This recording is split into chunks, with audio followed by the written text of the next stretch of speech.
একলা জীবন অনেক ভালো রে বন্ধু, এখন আমি সুখেই আছি বেশ।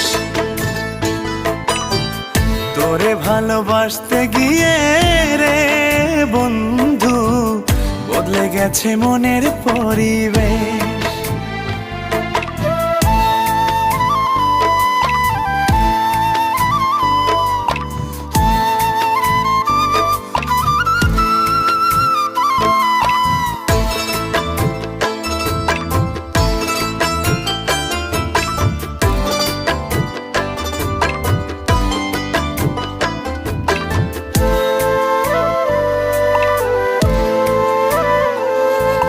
মনের ঘরে থাকতে যখন আদরের নাই শেষ, সেই ঘরে আজ একলা আমি এই তো আছি বেশ, ভালো আছি।